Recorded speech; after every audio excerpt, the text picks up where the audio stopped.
कैसे हैं आप लोग। मैं उम्मीद करता हूं कि आप लोग ठीक होंगे। आज हम लोग पढ़ने वाले हैं बहुत ही मोस्ट डिमांडिंग चैप्टर।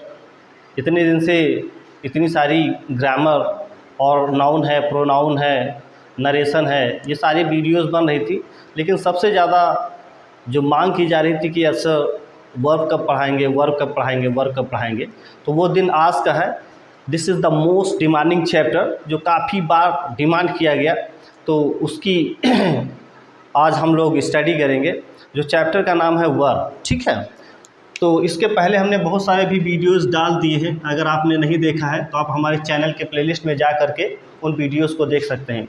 तो वर्ब का मतलब, जैसा कि आप जानते हैं कि वर्ब का मतलब होता है क्रिया। इन हिंदी एक्शन वर्ड माना जाता है। कभी कभी लिख देते हैं कि verb is a action word, तो ये ठीक है, verb is a action word, ये बताता तो है verb is a action word, लेकिन ये अधूरी जानकारी है। वर्ब सिर्फ एक्शन ही नहीं बताता, कुछ ऐसे हैं और क्रियाएं हैं जो एक्शन नहीं बताती हैं। जैसे अगर आपने बोला कि आई हैव अ पेन, मेरे पास एक कलम है, तो इसमें कोई वर्ब नहीं है, कोई वर्क नहीं हो रहा है। एक्शन की जैसे अगर बात चल रही है, तो जैसे लिखा आई हैव अ पेन, मेरे पास एक कलम है, तो कोई एक्शन है नहीं। जैसे राम इज़ ईटिंग, राम खा रहा है, तो एक्शन हो रहा कि राम खाना खा रहा है। राम इज़ प्लेइंग, राम खेल रहा है, तो action is going on, action है। लेकिन हमारे पास एक कलम है, इसमें आई हैव अ पेन, तो इसमें एक्शन कहाँ है। आई एम थिंकिंग, मैं सोच रहा हूँ, तो मैं सोच रहा हूँ, तो इसमें एक्शन कहाँ है। सोचने का जो कार्य है वो मन के अंदर हो रहा है। जैसे आई एम इल, मैं बीमार हूँ, तो वेर इज एक्शन, एक्शन कहाँ है। तो पूरा पता ये चलता है कि अगर हम इसको देखें कि verb is an action word, अगर ये हम मान लें कि verb is an action word, तो ये ठीक है, लेकिन ये अधूरी जानकारी है। अगर वर्ब की डिफिनेशन सही तरीके से देखें तो वर्ब एक ऐसा शब्द है जो किसी व्यक्ति या स्थान या वस्तु के बारे में कुछ बताता है। तो ये तीन चीज़ें बताता है। वर्ब हमारी एक्शन बताती है, तो ये एक्शन भी बताती है। नंबर 2 स्टेट बताती है। नंबर 3 पोजीशन बताती है। नंबर 4 पोजीशन बताती है। ठीक है, इस तरीके से एक्शन बताती है, स्टेट बताती है, पोजीशन बताती है और पोजीशन बताती है। Verb is a word which shows action, state, position और पोजीशन। ये चीज़ें, इसमें एक्शन भी दिखाता है। जैसे लिखा है ही is playing, he is playing, वो खेल रहा है, तो ही इज़ प्लेइंग। तो यहाँ पे प्लेइंग क्या है, एक एक्शन वर्ड है, इसमें काम हो रहा है। प्लेइंग जो है एक एक्शन वर्ड है, जैसे इसमें काम हो रहा, तो ही इज़ प्लेइंग, वो खेल रहा है, तो इसमें खेलने का काम हो रहा है। लेकिन स्टेट क्या होता है, स्टेट का मतलब स्थित। तो स्टेट का मतलब जैसे आई एम इल, मैं बीमार हूँ, तो किस अवस्था में हूँ कि मैं बीमार हूँ, तो इसमें एक्शन नहीं है, इससे स्टेट दिखाया जा रहा है कि आप किस स्थिति में हैं। ही इज़ इल, जैसे आई एम इल, मैं बीमार हूँ, तो इसमें अगर देखेंगे तो काम कोई भी नहीं हो रहा है। काम कहाँ हो रहा है, एक्शन। अगर इतना आप कह देते हैं कि verb is a action word, तो फिर ये बताना ये काफ़ी नहीं है, ये अधूरी एक तरीके से जानकारी है। तो इसमें पता ये चलता कि ये एक्शन भी बताती है और स्टेट भी बताती है कि आई एम इल, मैं बीमार हूँ, तो यहाँ पे क्या बताया जा रहा है कि स्टेट बताया जा रहा है।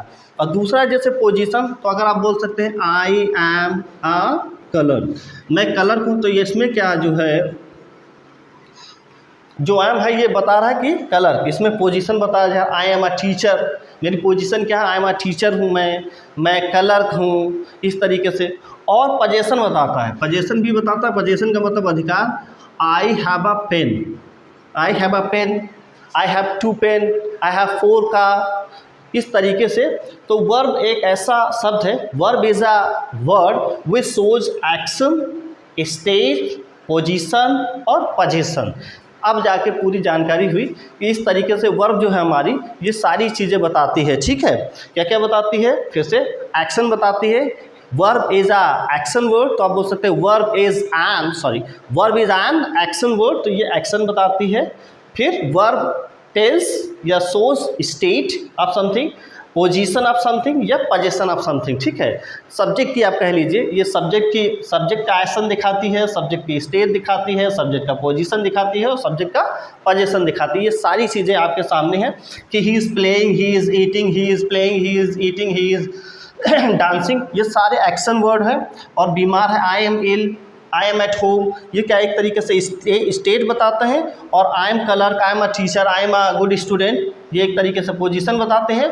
और I have a pen, I had a pen, I shall have a pen, ये एक तरीके से पोजीशन बताते हैं, ठीक है।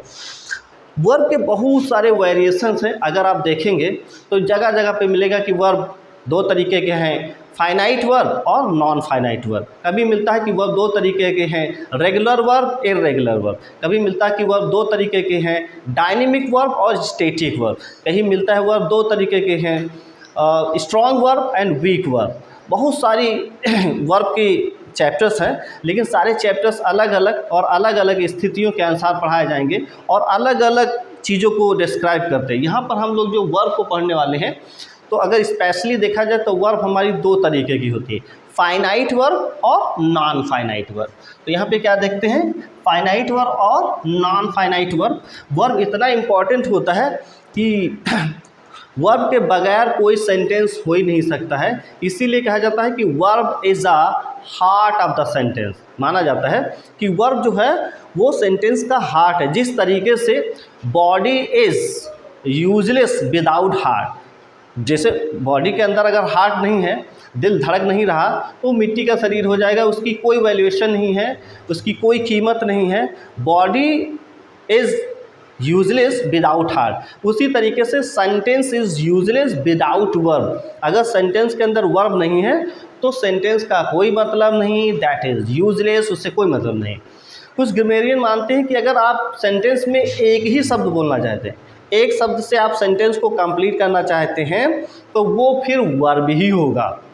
अगर सेंटेंस को आप एक शब्द में बोलना चाहते हैं तो वो वर्ब ही होगा। जैसे आपने बोला जाइए, गो, अगर आपने एक ही शब्द हो तो मतलब आप चले जाइए, तो आपने बताया गो, चले जाइए, तो अगर ये देखा जाए तो ये वर्ब ही है। बैठ जाओ, तो ये हो जाएगा सिट डाउन, बैठ जाओ, ठीक है। गेट आउट, निकल जाओ यहाँ से। इस तरीके से अगर हम एक ही शब्द बोलें, कहने का मतलब है एक शब्द बोल करके सेंटेंस को कंप्लीट करें, तो दैट वुड बी वर्ब, वो वर्ब ही होगी, ठीक है।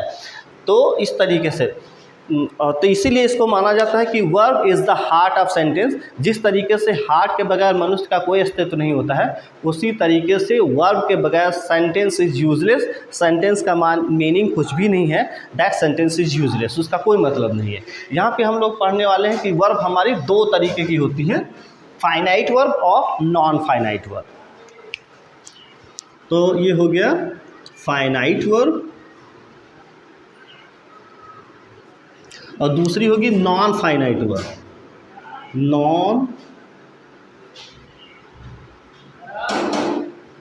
नॉन फाइनाइट वर्ब, ठीक है। फाइनाइट वर्ब और नॉन फाइनाइट वर्ब। तो what is the difference between two verb? इन दोनों वर्ब में क्या डिफरेंस है, फाइनाइट वर्ब और नॉन फाइनाइट वर्ब? पहला है, अगर कोई भी वर्ब टेंस के अनुसार, सब्जेक्ट के अनुसार उसकी जो हेल्पिंग वर्ब है वो बदल जाती है, तो ऐसी वर्ब को फाइनाइट वर्ब बोलते हैं। टेंस के अनुसार और सब्जेक्ट के अनुसार जो वर्ब बदल जाती है that is called finite verb, ठीक है। एक बार फिर से मैं रिपीट कर दे रहा हूँ, please listen to me. Finite verb की हम बात कर रहे हैं, मतलब फाइनाइट वर्ब एक ऐसी क्रिया होती है जो टेंस के अनुसार और सब्जेक्ट के अनुसार बदल जाती है, ऐसी वर्ब को फाइनाइट वर्ब बोलते हैं। जैसे अगर हम बात करें कि आई एम राइटिंग, मैं लिख रहा हूँ, अब हो गया आई राइट, अभी हो गया जैसे आई हैव रिटन, जैसे I have written, I have been writing, इस तरीके से आई हैव बीन राइटिंग। तो जैसे I am writing, I write, I have written, I have been writing, इस तरीके से। तो हम देखते हैं कि जैसे जैसे हमारा टेंस बदलता चला जा रहा है, जैसे जैसे टेंस बदलता चला जा रहा है तो हमारी वर्ब बदलती चली जा रही है। यहाँ पे वर्ब की आईएनजी फॉर्म है, ये प्रेजेंट इंडेफिनिट है तो यहाँ पे वर्ब की फर्स्ट फॉर्म है, ये पास्ट परफेक्ट टेंस है तो यहाँ पे वर्ब की थर्ड फॉर्म है, ये परफेक्ट पार्टिसिपल है तो वर्ब की आईएनजी फॉर्म है। इस तरीके से अगर हम देखते हैं टेंस के साथ साथ हमारी क्रियाएं जो हैं जो टेंस के अनुसार और सब्जेक्ट के अनुसार बदल जाती हैं। अगर सब्जेक्ट को देखें तो ये हो जाएगा ही आ गया तो इज आएगा, ही इज़ राइटिंग। अब ही है तो हो जाएगा ही राइट्स, इस तरीके से। और हो जाएगा ही हैज़ रिटेन। जो टेंस के अनुसार और सब्जेक्ट के अनुसार बदल जाती हैं उनको बोलते हैं फाइनाइट वर्ब। टेंस के अनुसार और वर्ब के अनुसार बदल जाती है। एग्जाम्पल आपके सामने है, जो टेंस के अनुसार और सब्जेक्ट के अनुसार बदल जाती है उसको बोलते हैं फाइनाइट वर्ब। लेकिन नॉन फाइनाइट वर्ब ये वो क्रियाएं होती हैं जो टेंस और वर्ब के अनुसार नहीं बदलती हैं, जो टेंस और वर्ब के अनुसार नहीं बदलती हैं, ठीक है। तो ये वो क्रियाएं हैं जो टेंस और वर्ब के अनुसार नहीं बदलती। जैसे लिखा है he wants to go, he wants to go. अब जैसे हो गया ही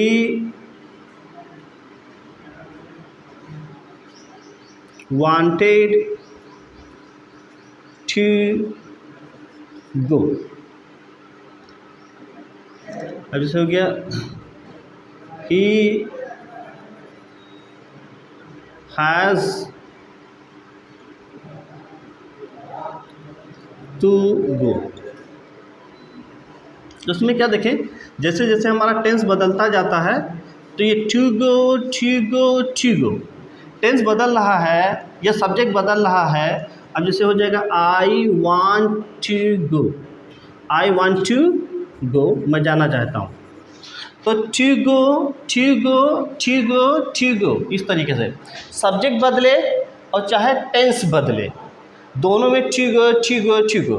तो जो टेंस बदलता है, सब्जेक्ट बदलता है, लेकिन वर्ब का कोई फ़र्क नहीं पड़ता, तो ऐसी वर्ब को नॉन फाइनाइट वर्ब बोलते हैं। ये नाउन का, एडजेक्टिव का और एडवर्ब का काम करती है, इसलिए इनको डबल पार्ट ऑफ स्पीच के नाम से भी जाना जाता है।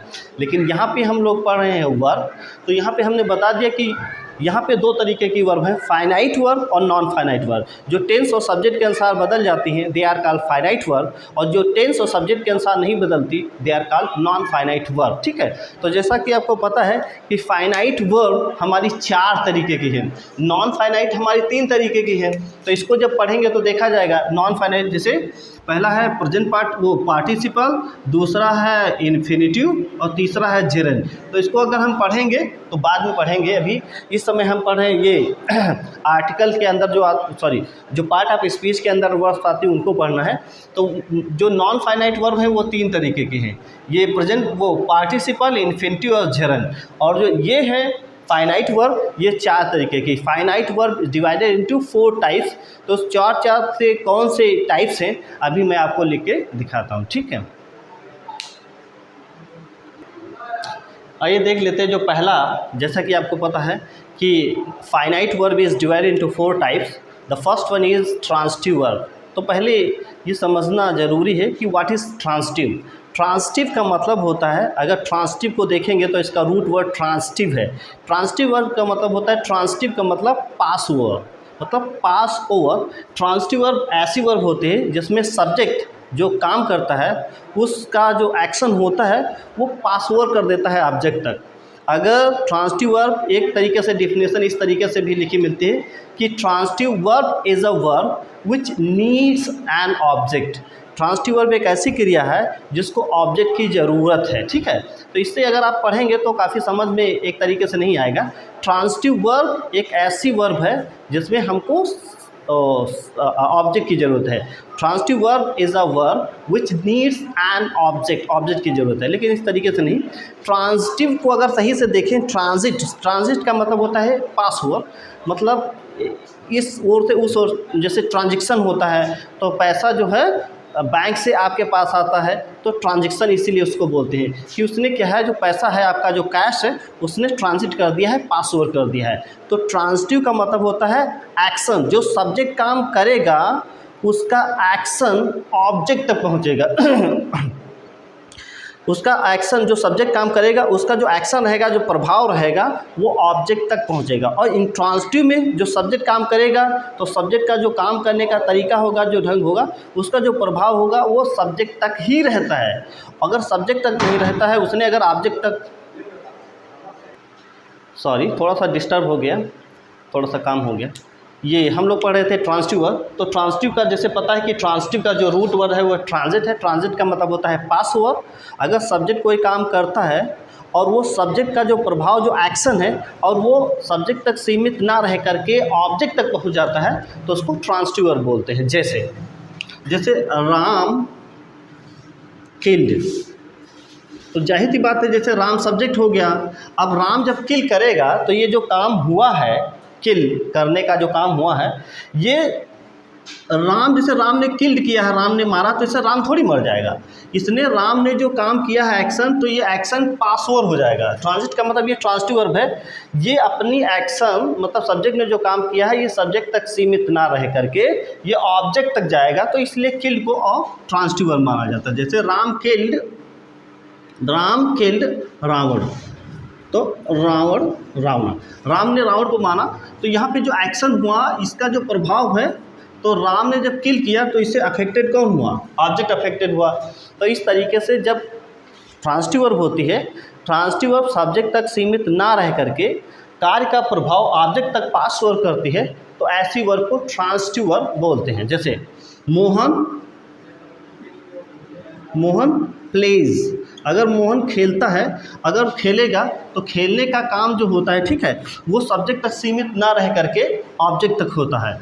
तो जैसे लिखा है। और कुछ ऐसी वर्ब्स होती हैं जो ट्रांजिटिव वर्ब और प्लस इंट्रांजिटिव वर्ब दोनों का काम कर लेती हैं। ट्रांजिटिव वर्ब और प्लस इंट्रांजिटिव वर्ब, जैसे इस तरीके से Mohan plays in the field अगर कर दें, मोहन जो है वो मैदान में खेलता है, तो ये एक तरीके से इंट्रांजिटिव का वर्ब करेगा।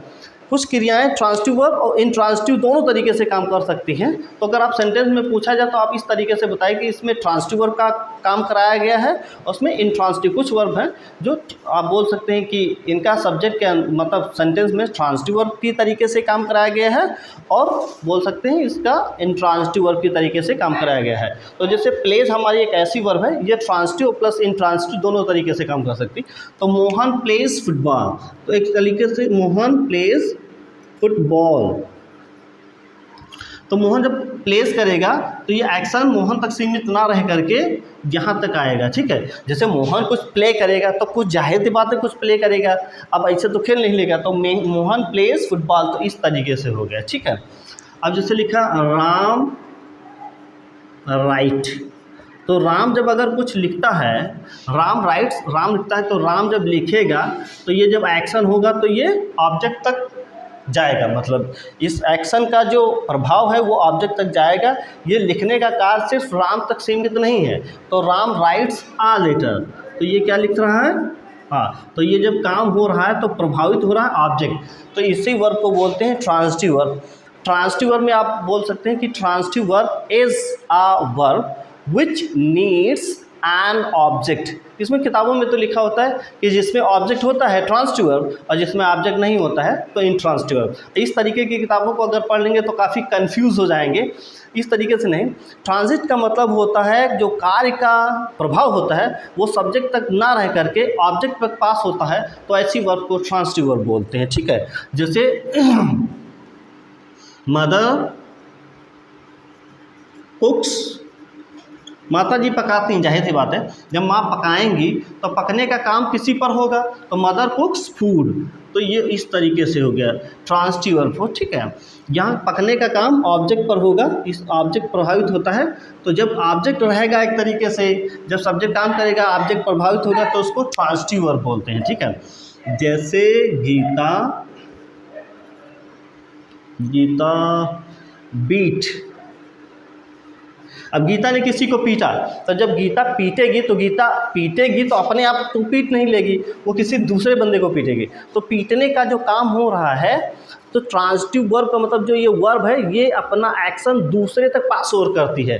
तो गीता बीट मोहन, तो यहाँ पे क्या हो गया, गीता ने मोहन को पीटा, तो पीटने का काम मोहन पर हो रहा है।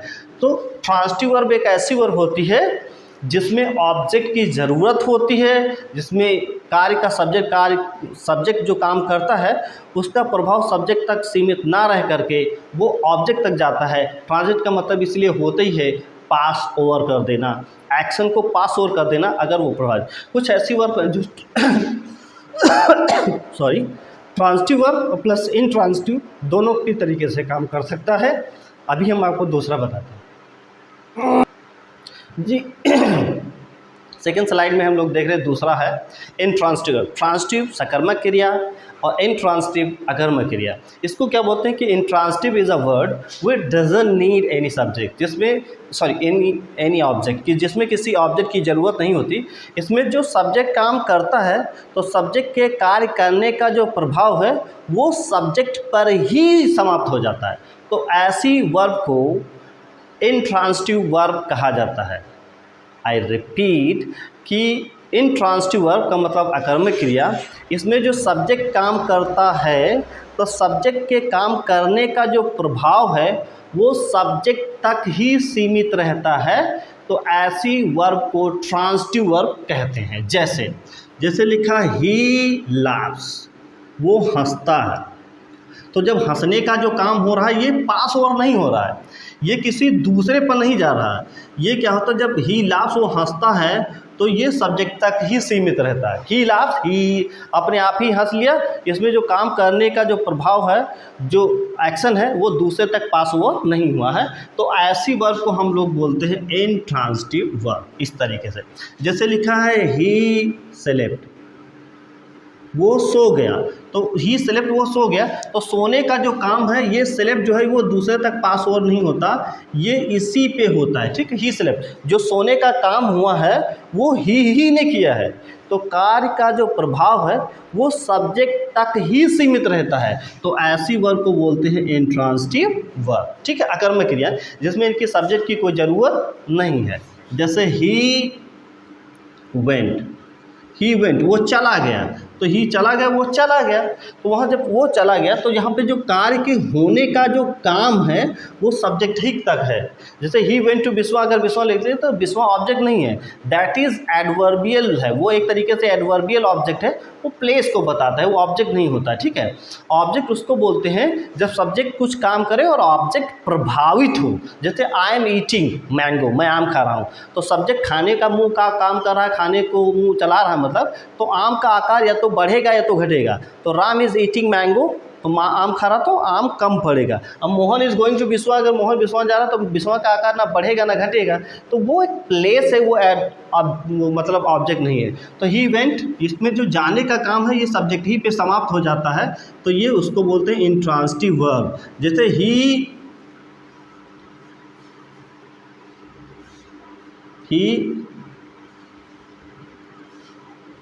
ही बेदित, जैसे उसने स्नान कर लिया, तो ही बेदित, उसने स्नान कर लिया, तो स्नान करने का जो काम है वो ही तक ही सीमित रहा, दूसरे पे नहीं हुआ। तो इनट्रांजिटिव वर्ब बाबू इस तरीके की वर्ब्स होती हैं जिसमें सब्जेक्ट का प्रभाव, जो वर्ब का प्रभाव होता है, वर्ब का जो काम है वो सब्जेक्ट तक ही सीमित रहता है। जैसे ही स्माइल्ड, वो मुस्कुराया, तो मुस्कुराने का काम दूसरे तक पास ओवर थोड़ी होगा, मुस्कुराने का काम ही तक। तो सब्जेक्ट मतलब वर्ब का जो प्रभाव है वो सब्जेक्ट तक ही सीमित रहे, ऐसी वर्ब को बोलते हैं इनट्रांजिटिव वर्ब। ये तो हो जाएगा इनट्रांजिटिव वर्ब जिसमें ऑब्जेक्ट की कोई जरूरत नहीं। Intransitive verb is a verb which doesn't need any object, जिसमें ऑब्जेक्ट की कोई ज़रूरत नहीं है। ठीक है, और ट्रांजिटिव वर्ब एक ऐसा है, ट्रांजिट का मतलब पास ओवर, जिसमें कार्य का प्रभाव ऑब्जेक्ट तक पास ओवर होता है। तो transitive verb is a verb which needs an object, और ये डजंट नीड एनी ऑब्जेक्ट। ठीक है, कुछ वर्ब्स हमारे ट्रांजिटिव और प्लस इनट्रांजिटिव दोनों का काम कर लेते हैं, और उसके कुछ एग्जांपल्स देख लेते हैं। ये हमारे पास कुछ एग्जाम्पल्स हैं, और एग्जाम्पल्स कुछ क्या बहुत सारे हैं, लेकिन आपको समझाने के लिए मैंने लिखा है कि Ram plays in the field. Ram जो है मैदान में खेलता है, तो यहाँ पर खेलने का जो एक्शन दिखाया गया है कि Ram plays in the field, मैदान में खेलता है, तो यहाँ पर इसको इंट्रांसिटिव की तरीके से बिहेव कराया गया है कि राम जो है मैदान में खेलता है। क्या खेलता है ये बताया नहीं गया है। Ram plays in the field, तो राम खेलता है, खुद ही आनंदित हो जाता है, तो यहाँ पर प्लेज इंट्रांसिटिव वर्ब की तरीके से काम किया गया। राम प्लेड हॉकी, और राम क्या खेलता है, हॉकी, तो यहाँ पे ट्रांसिटिव वर्ब की तरीके से बिहेव कराया गया है। यहाँ पे दिखाया गया कि राम प्लेड, यहाँ पे जो एक्शन है वो ट्रांजिट हो रहा है, क्या खेल रहा है, हॉकी खेल रहा है, तो यहाँ पे ये ट्रांसिटिव वर्ब है। ही बाथेड, उसने स्नान कर लिया, तो नहाने का जो काम था वो सब्जेक्ट पर ही समाप्त हो गया, तो यहाँ पे ये इंट्रांसिटिव वर्ब। और यहाँ पे ही टू का बात, यहाँ पे टू को एक तरीके से ट्रांसिटिव वर्ब की तरीके से काम किया गया है कि उसने जो नहाने का काम किया है, तो ऑब्जेक्ट, बात यहाँ पर ऑब्जेक्ट बन गया है और वर्ब हमारी टुक हो गया, यहाँ पर ऑब्जेक्ट दिया गया है, तो यहाँ पे ट्रांसिटिव वर्ब हो गया। मोहन लाफ्स, मोहन हंसता है, तो हंसने का काम मोहन पर ही समाप्त हो जाता है, तो इसलिए ये इंट्रांसिटिव वर्ब हो गया, ठीक है। और मोहन लाफ्स एट अदर्स, इसके पीछे हमने एट लगा दिया, तो इस फ्रेजल हंसी उड़ाना हो गया। मोहन हंसी उड़ाता है दूसरों की, मोहन जो है दूसरों की हंसी उड़ाता है, तो यहाँ पे ये ट्रांसिटिव वर्ब हो गया। तो कुछ हमारी क्रियाएं ऐसी हैं जो ट्रांसिटिव वर्ब की तरीके से भी बिहेव कर लेती हैं और इंट्रांसिटिव वर्ब की तरीके से बिहेव कर लेते हैं। चलो पूरा देख लेते हैं, क्विक रिकॉल करते हैं क्या क्या हमने पढ़ा। आज हम लोग पढ़ रहे थे वर्ब का मतलब होता है क्रिया, और ये एक ऐसा वर्ड होता है जो एक्शन दिखाता है, पोजीशन दिखाता है, स्टेट दिखाता है, ठीक है।